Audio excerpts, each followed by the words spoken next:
I was just a spare tire, the third option, a backup plan she kept on the side. When her boyfriend wasn't around, she'd text me. When they fought, she'd call me.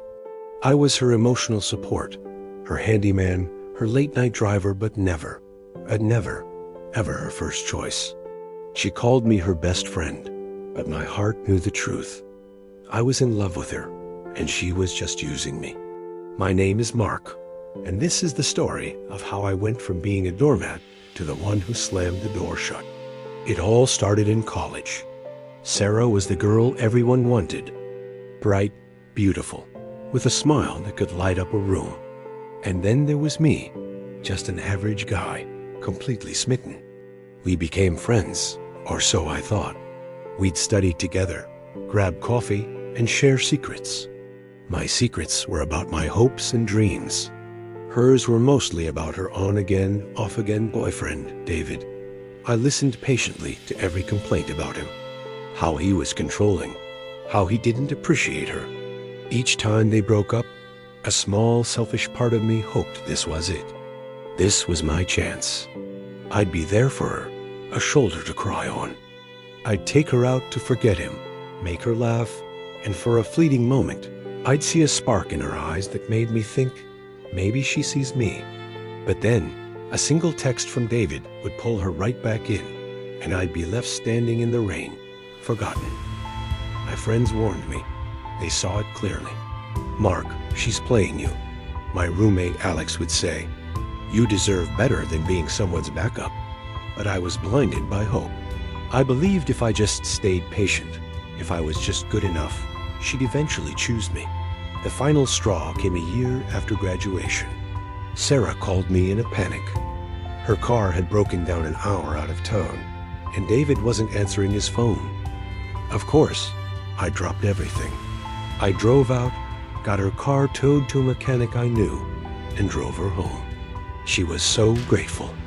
She hugged me tight and said, "Mark, what would I do without you? You're my rock." That night, she invited me to stay for dinner. We talked for hours, just like old times. She mentioned she and David had broken up for good this time. She held my hand across the table and looked at me with those eyes. "Maybe," she said softly. "The right person has been in front of me all along." My heart soared. This was it.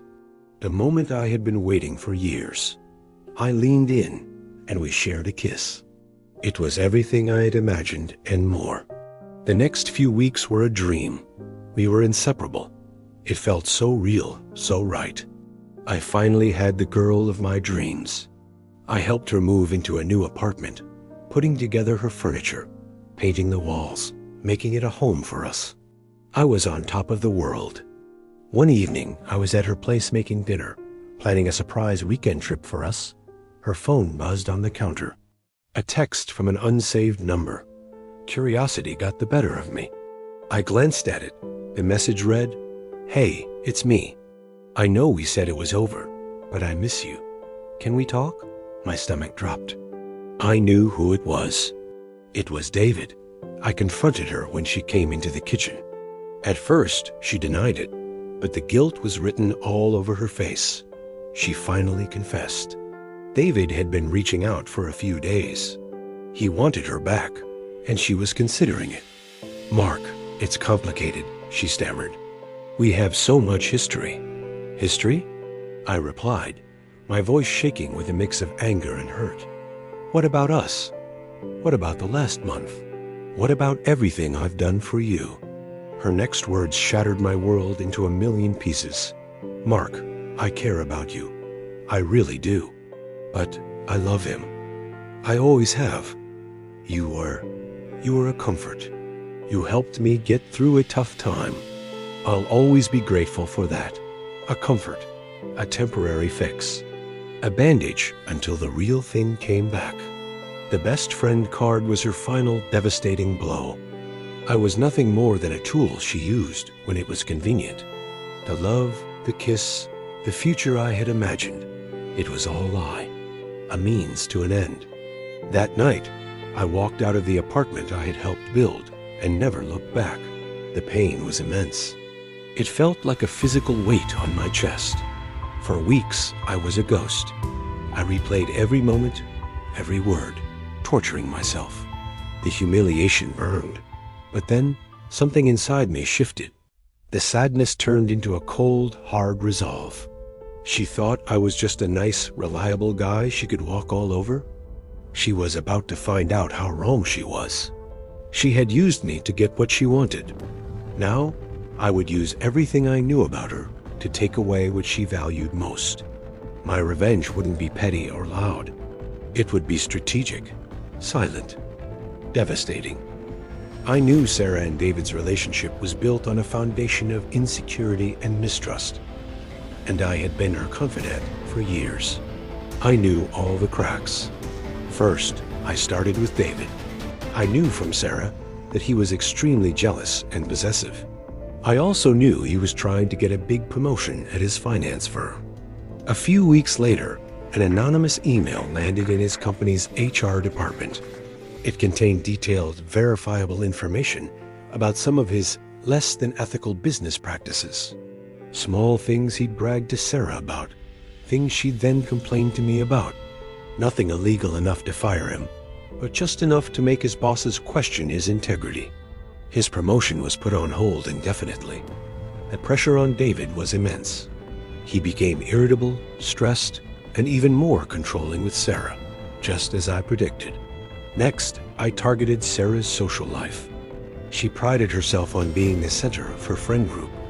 I knew her closest friend, Emily, had always been secretly resentful of Sarah's queen bee status.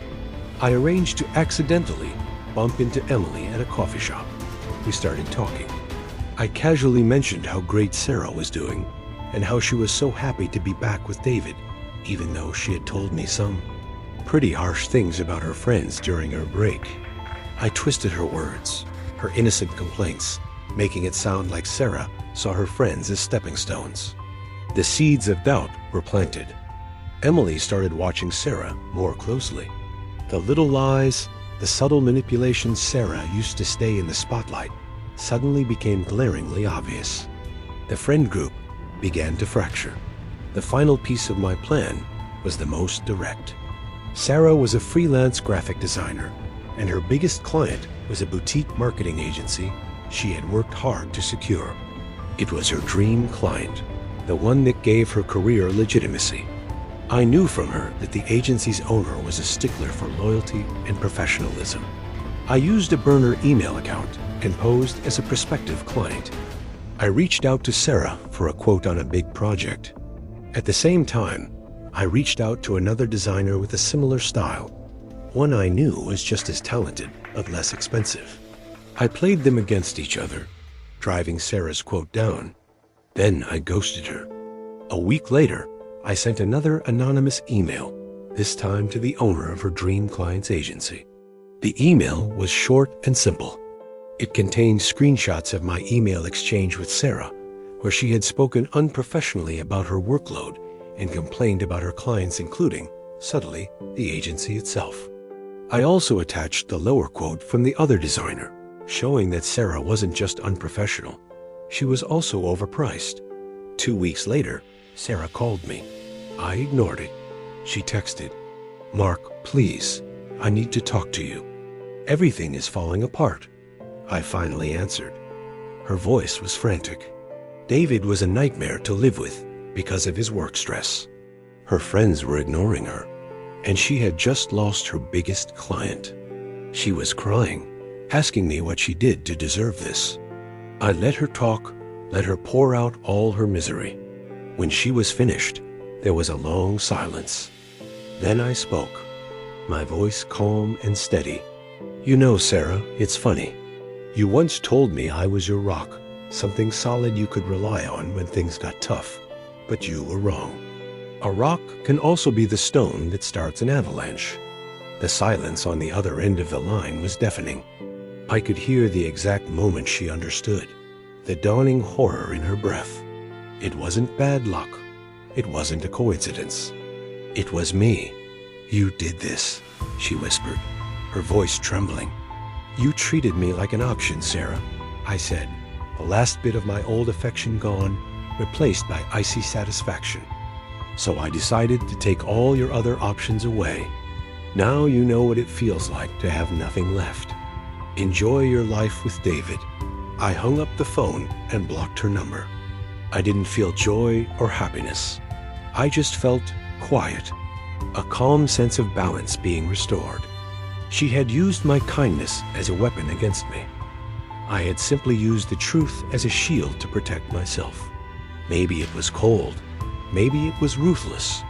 But as I looked out my window at the city lights, I didn't feel like a spare tire anymore. I felt like the driver, finally in control of my own road. This story is a powerful reminder that being the nice guy doesn't mean you have to be a doormat. Sometimes, the kindest thing you can do for yourself is to walk away. And sometimes, you have to burn the bridge to keep yourself from crossing it again. What do you think? Was my revenge justified? Or did I go too far? Let me know your thoughts in the comments below. Thanks for watching. If you enjoyed this story and want to hear more like it, make sure to hit that like button and subscribe to the channel. Don't forget to ring the notification bell so you never miss an upload. See you in the next video.